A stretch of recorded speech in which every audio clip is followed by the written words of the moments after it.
A very good morning, everyone, and on behalf of the Royal Air Force Charitable Trust Enterprises, a warm welcome to the world's greatest military air show, the Royal International Air Tattoo 2024.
Welcoming a total of 248 aircraft from 29 nations, the Royal International Air Tattoo 2024 was, once again, the biggest military air show in the world.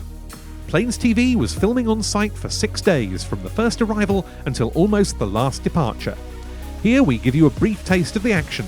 There's a longer 2.5-hour version of this programme available on watch.planestv.com, which features every single one of the flying display participants and shows them in considerably more detail.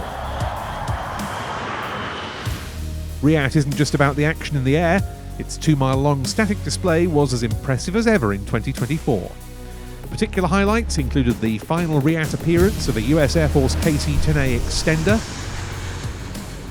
a Serbian Air Force C-295M, the first time Serbia had sent an aircraft to the show, and this newly acquired Portuguese Air Force C-390 Millennium, which won the Concours d'Elegance for the best static display. There were also several civilian contributions of note, including this gorgeous Turbo Firecat and the world's only airworthy Breguet Alizé, both coming from France. Plus, we enjoyed seeing aircraft operated by civilian defence contractors, such as Top Acer's A4N Skyhawk.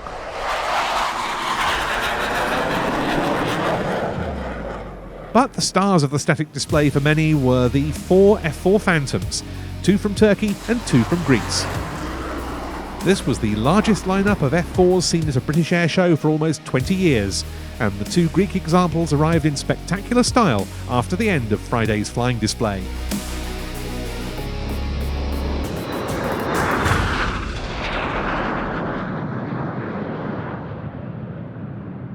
Wow, what a beautiful sight. The last unit in the Hellenic Air Force operating the Phantom, and Greece is marking 50 years of Phantom operations this year. In fact, there are now just 2 units operating Phantoms in Europe. The other one is 111 Filo of the Turkish Air Force, and we've got their aircraft here this weekend as well.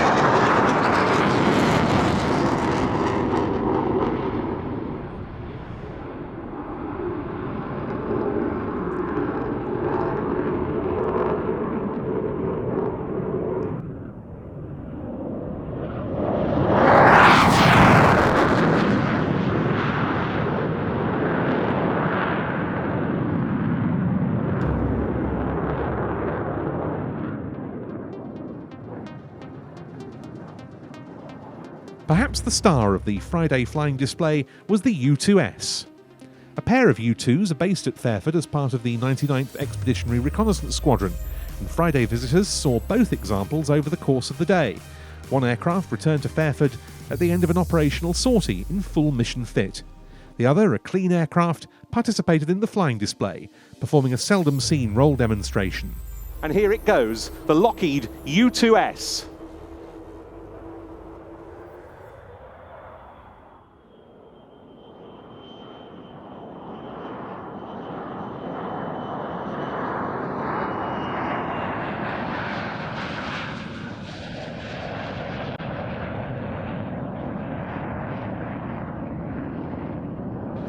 And this is the first time we've seen a U2S in a British flying display in public since 1993. What will the chase car crew be calling out now? So the chase car pilot, the driver, is counting the pilot down from different altitudes.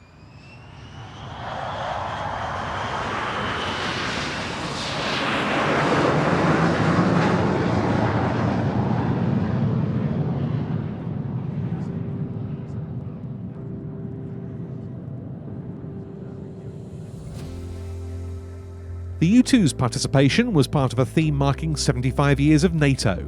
This was also commemorated with a special flypast on the Friday, which featured a NATO E-3A Sentry and RAF RC-135W Rivet joint flanked by 11 fast jets.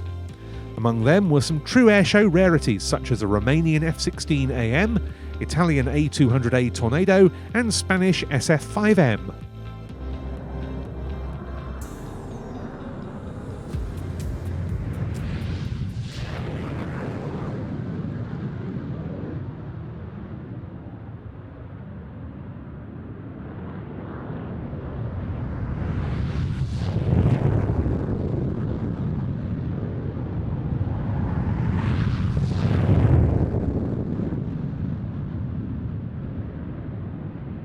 In from the right comes our NATO 75th anniversary flypast.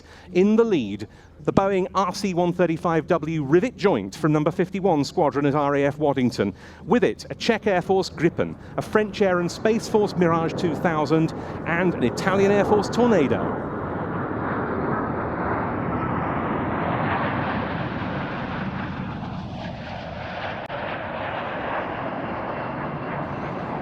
Following them, one of NATO's very own Boeing E-3A Sentry AWACS, Airborne Early Warning and Control System aircraft. It's escorted by a German Air Force EF-2000, a Spanish Air Force SF-5M, and a Finnish Air Force Hawk Mark 66.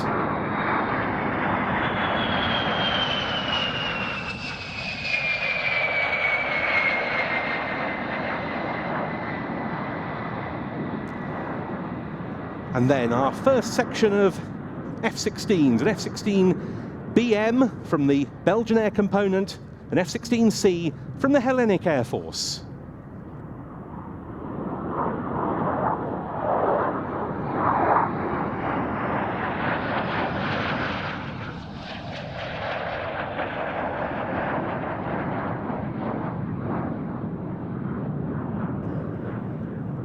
And the final wave of the flypast, a US Air Force F-16CJ, Turkish Air Force F-16C, and Romanian Air Force F-16 AM.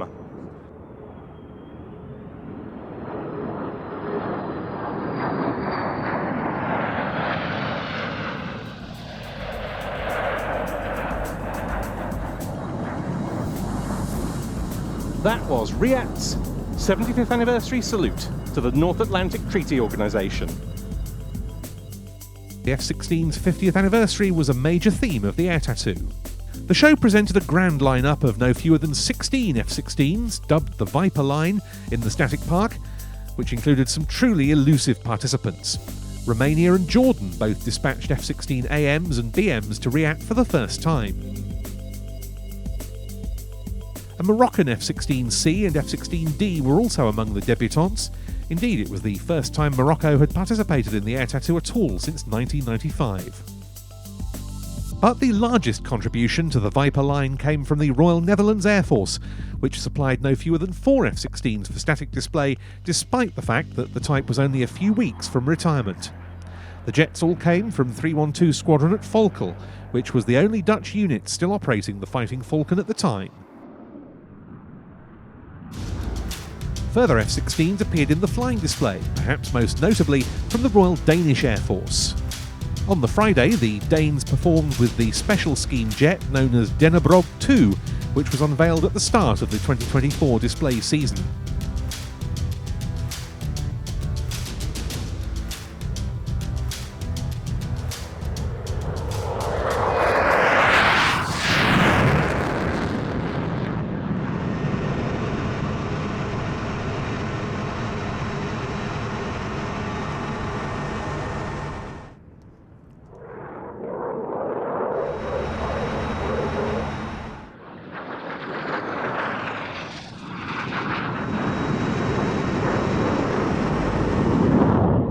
After the flying display on Friday, both the Dennebrog jet and the standard scheme spare aircraft became unserviceable. And so, in a remarkable demonstration of commitment to the show, the Royal Danish Air Force flew a third F-16 out to allow the weekend flying displays to go ahead.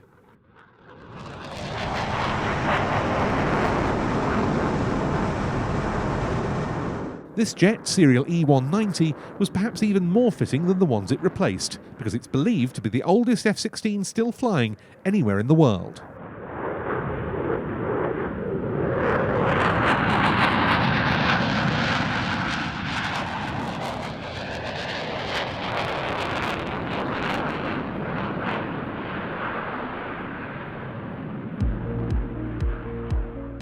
The Turkish Air Force also contributed an F-16 for the flying display, this time an F-16C from the acclaimed Solo Turk demo team. All the movements you see in the show are performed by professional Solturk pilots. Please do not try that at home. It's like F-16 is drifting!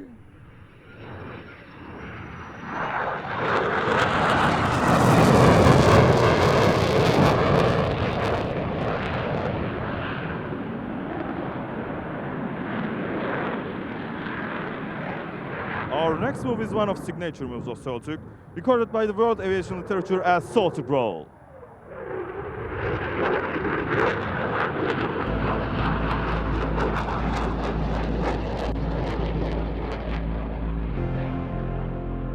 The F-16 wasn't the only aircraft marking its 50th anniversary this year. The Hawk was doing likewise, and RIAT was privileged to host all three national aerobatic teams that fly the first-generation Hawk. The Red Arrows flew with their 9 Hawk T1s. The Midnight Hawks performed with 4 Mark 66s, giving 4-ship and solo displays. And the Saudi Hawks displayed with 7 Hawk Mark 65s. This is the last time we'll see them in the UK flying this aircraft type, because next year the team will upgrade to the larger and more powerful Hawk Mark 165.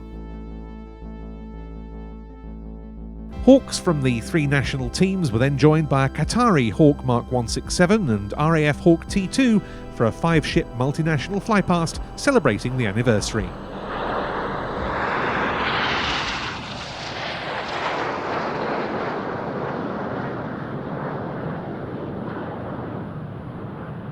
In from the left, they're coming back in a slight bank turn. I think Bondi was going to bring it into a slight right-hand turn for a top-side pass.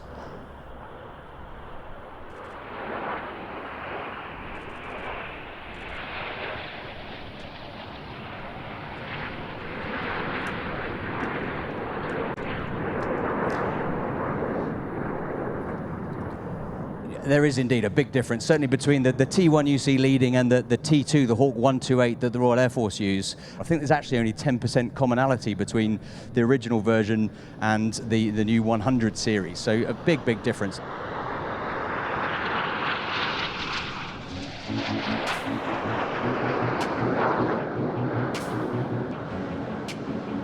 The Qatari Hawk was part of a large Qatar Emiri Air Force presence marking the Air Arm's 50th anniversary. It also sent a Eurofighter Typhoon, NH-90 NFH and this beautifully painted C-17A Globemaster III.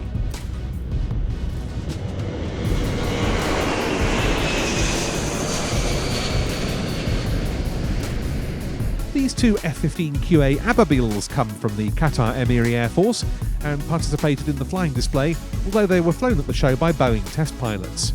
The F-15QA is one of the latest versions of the Eagle, and compared to the variants we've seen at RIAT before, it's fitted with more powerful engines and equipped with a full fly-by-wire control system, allowing it to fly a very impressive display indeed. The Boeing F-15QA Ababil version of the Advanced Eagle.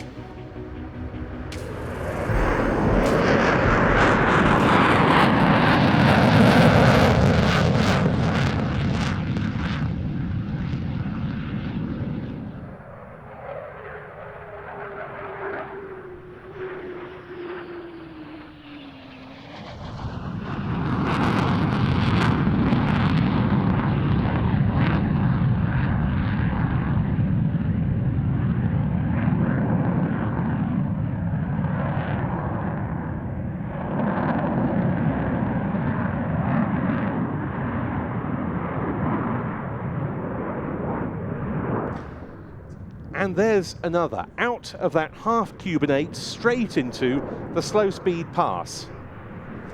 And this is a higher angle of attack than I think we would ever see from any of the earlier non-fly-by-wire Eagles. I'd also say a higher angle of attack in comparison with a lot that we've seen here over the last 3 days.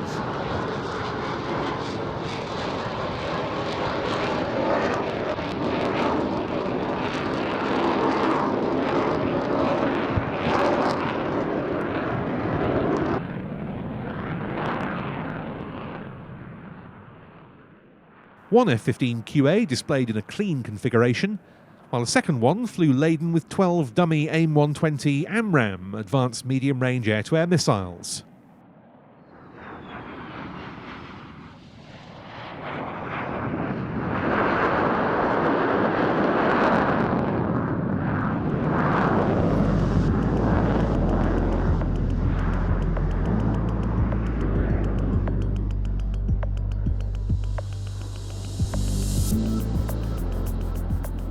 The 100th anniversary of the Royal Canadian Air Force was another key theme of RIAT this year.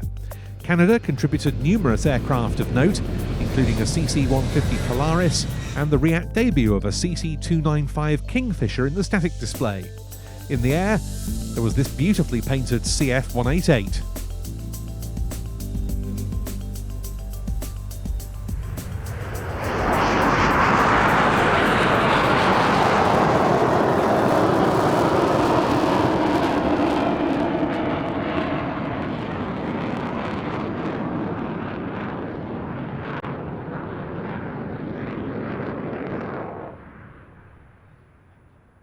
He is now configuring his aircraft with landing gear, a resting hook, and the refueling probe deployed. With everything hanging out, Captain Robert and the dirty inverted pass.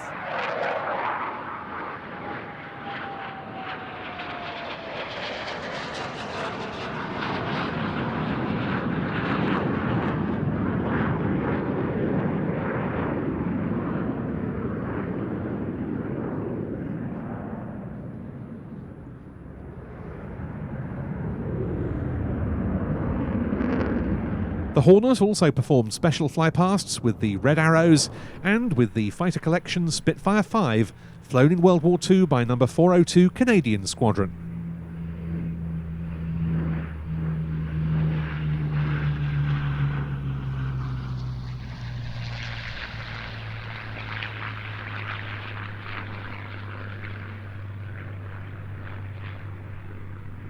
In today's RCAF commemoration, No. 402 Squadron symbolises our shared air power heritage, because this Spitfire served with No. 402 Squadron during 1944 and wears its markings today.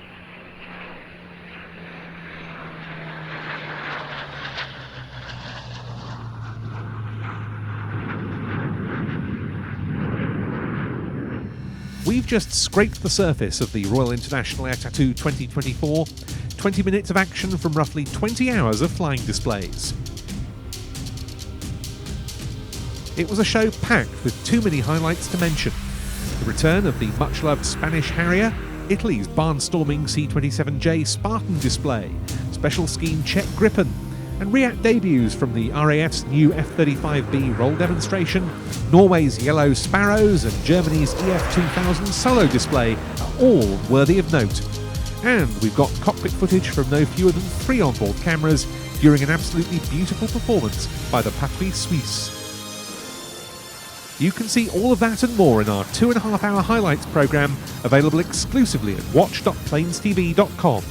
And join us from Fairford again in 2025. We can't wait to see what next year's Royal International Air Tattoo has in store.